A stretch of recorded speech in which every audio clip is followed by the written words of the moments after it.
surtout connu sous le nom de Remède sur Jungle It. Donc on se retrouve pour une toute nouvelle vidéo à laquelle je vous présenterai donc ce jeu. J'espère que cette vidéo vous plaira beaucoup et qu'elle vous donnera envie. Donc on se retrouve sur Jungle It. Je remplace pour l'instant les vidéos Minecraft par Jungle It, puisque je ne peux pas pour l'instant faire des vidéos Minecraft puisque je suis en vacances et mon ami Fire Knight n'est pas avec moi, donc voilà. Pour l'instant je vous sortirai quelques vidéos de Jungle It. Donc la première vidéo ça sera la présentation. Donc ce jeu est disponible sur Android comme sur iOS. Le jeu est totalement gratuit. Donc voilà, donc c'est un mélange de Clash of Clans version moderne. Donc c'est un jeu super bien, un jeu de stratégie et de défense à laquelle il faut protéger votre base, donc l'état-major, monter en médaille, monter le plus haut niveau possible. Donc il y a 200 niveaux et ce jeu je crois ça fait 2-3 ans qu'il est sorti et personne n'est encore niveau 200. Donc voilà, monter tous les défenses au maximum. Donc voilà, donc je vous présenterai ce jeu. Donc il est vraiment super, ça fait 1 an que j'y suis, c'est un jeu de patience, et bah on va passer en magasin pour voir ce qu'on dispose sur ce jeu. Donc dans le magasin on a plusieurs thèmes qui nous serviront pour ce jeu. Donc on a le terme trésor, ressources, ornements, armée, défense et protection. Je vous dis tout ça en détail. Donc on va commencer par le trésor. Donc le trésor sert à acheter des diamants ou du pétrole et de l'or avec du diamant. Donc pour acheter des diamants, tout simplement, si vous avez une carte bancaire, vous payez par crédit.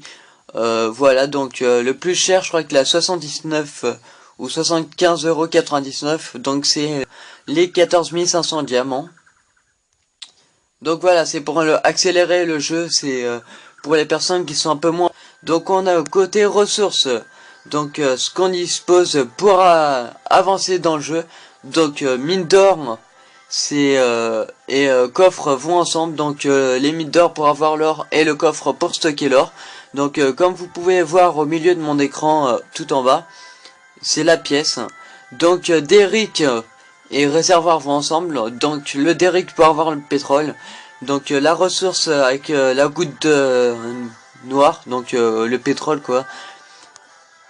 Et donc on a la cahute qui sert à avoir un ouvrier, et plus on a d'ouvriers, plus on peut faire d'amélioration en même temps. Donc je parlerai d'amélioration juste après. On va passer au côté ornement pour ceux qui aiment personnaliser les bases qui sont un peu plus esthétiques et tout. Donc vous avez quelques achats à faire. Donc côté ornement vous pouvez payer diamant, or, pétrole. Donc les 3/4 sont en or. Puis on a, voilà, vous avez le parterre et le parterre, donc en pétrole, c'est tout je crois. Et après tout est en or.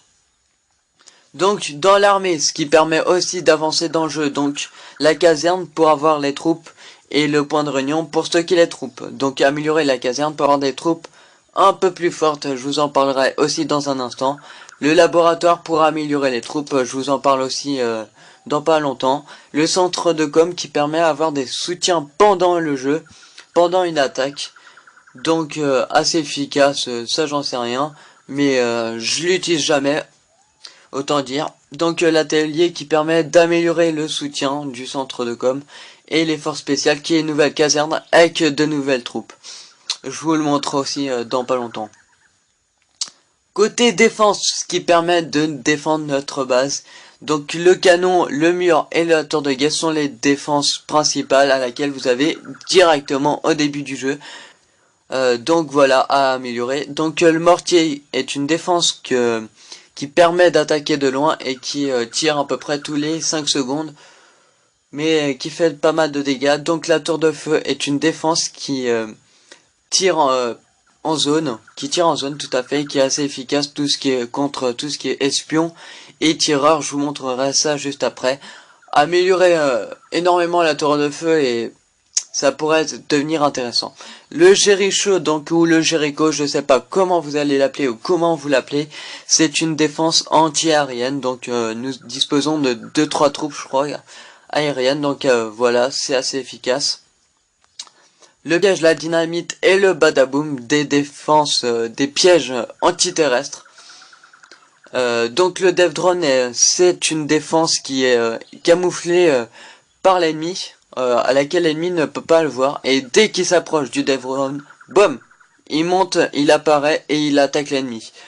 Le rayon mortel est une défense à laquelle j'expliquerai juste après, puisqu'il est un peu spécial et il a deux sortes de tirs. Donc je vous montrerai les deux sortes de tirs. Donc c'est en zone et en cible simple. Ouais, voilà, donc je vous le montrerai vite fait, mais il n'y a pas grand chose. Dirigeables aux bombes et torpilles aériennes, donc sont des défenses anti-aériennes à poser n'importe où dans la base. Le générateur bouclier qui permet rajouter 5, 10 ou 15% de vie ou d'attaque. Donc améliorer le niveau 1 c'est 5%, niveau 2 10% et niveau 3 15%. Canon araignée, donc je peux pas vous l'expliquer comme ça, mais je ferai une vidéo puisque le mien est en construction. Et donc une vidéo spéciale se mettra, donc je posterai dans quelques jours. Le canon électrique est une défense anti-aérienne. Plus elle attaque l'adversaire longtemps et plus elle est efficace. Donc voilà à quoi elle ressemble, 4 carreaux. Je vous lis la description vite fait. Ah, excusez-moi pour le petit fail. Il va nous montrer quand même.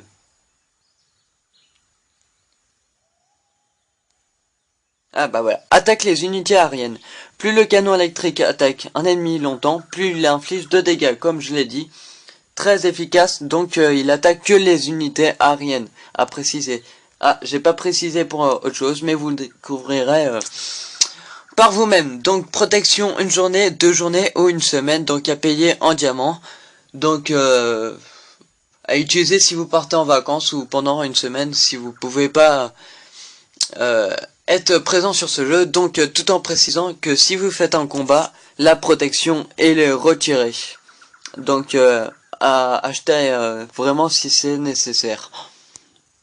Donc on a fait le tour de la boutique. Donc pour venir à mon niveau à peu près 78, faut quelques mois, voire 6-7 mois pour venir à mon niveau. Et en disant que j'ai acheté des diamants, donc voilà. Donc on va passer aux unités, aux forces spéciales, donc la nouvelle caserne. Pourquoi? Parce que c'est la première que j'ai pris. Hein. Donc moustique.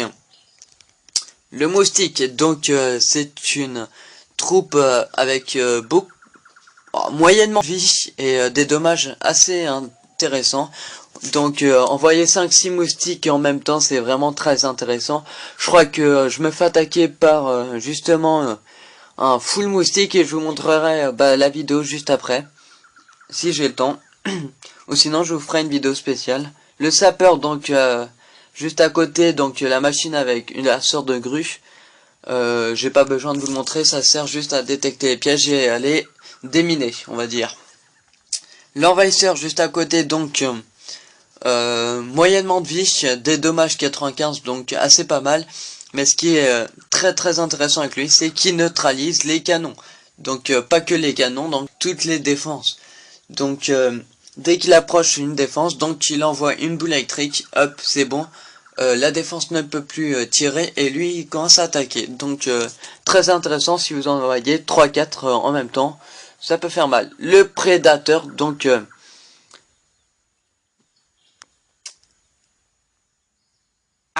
voilà, le prédateur, donc énormément de vie, beaucoup de dégâts. C'est une unité aérienne qui est vraiment très intéressant. Mais qu'est-ce qui est intéressant sur lui? C'est ses types de dommages en zone. Il fait vraiment un carnage. Donc voilà, mais vaut mieux en envoyer plusieurs en même temps, puisque je sais que moi ma base est plutôt remplie de torpilles aériennes, et une torpille aérienne peut niquer un prédateur. Donc voilà, en disant qu'on a 4-5 torpilles aériennes qu'on peut débloquer, je crois, avec l'état-major niveau 10. Donc voilà. Et donc moi niveau 1, ça peut, une torpille aérienne niveau 1 peut détruire un prédateur normal. Donc la caserne donc la caserne est comment dire, donc c'est là pour c'est la première caserne principal, donc là où on peut avoir les troupes. Donc voilà, l'assassin, donc le petit bonhomme avec le sabre, donc une unité de début qui est moyennement intéressante. Juste à côté, on a l'espion, qui est très intéressant lorsque si vous êtes pas en tournoi de clan, et que vous avez un clan, donc vous n'êtes pas en tournoi de clan, ou vous n'êtes pas intéressé par les médailles, ou gagner des coupes, ou gagner des tournois, si vous faites des foules espions, donc c'est très intéressant pour tout ce qui est ressources. Donc regardez le cible principal, les ressources x2, donc l'espion va chercher dans la base la première ressource qui lui vient et il va commencer à l'attaquer. Donc en disant que ressources x2, donc dommage 32 x2 64 par seconde, donc ce qui est intéressant. À côté nous avons le tireur. C'est une unité aussi très que j'apprécie, donc vie 40, dommage par seconde de 20, mais très intéressant lorsqu'il est en masse. Donc voilà, je vous fais peut-être une vidéo juste après, un combat, excusez-moi. Donc à côté nous avons l'artilleur, énormément de vie, 31 dommages, c'est pas énorme, mais c'est intéressant lorsqu'il est en troupe aussi, quand vous en envoyez une quinzaine, c'est pas mal. À côté nous avons le bombardier, le badaboom je l'appelle, mais le bombardier, donc la cible principale c'est les murs x40, donc 32 x 40, je vous laisse faire le calcul. Donc c'est pour les murs, donc intéressant quand même. À côté nous avons donc l'abeille, le bourdon, c'est le bourdon mais c'est une unité aérienne peu intéressante. Donc à côté nous avons le pyromane, le pyro. C'est une unité très puissante, 156 de vie, 170 de dommages. Franchement, énorme. C'est très intéressant d'avoir des pyros, de faire des combats avec, mais ça coûte cher. Et 10 minutes d'entraînement, ça fait mal. Ça fait assez long, donc voilà. Moi, je l'utilise presque jamais, après chacun son avis. Donc l'infirmière qui est juste à côté, là, qui est volante, donc unité aérienne, 600 de vie, 49 de guérison, donc elle attaquera jamais quoi que ce soit, mais elle guérira toutes vos troupes. Donc à faire gaffe à ne pas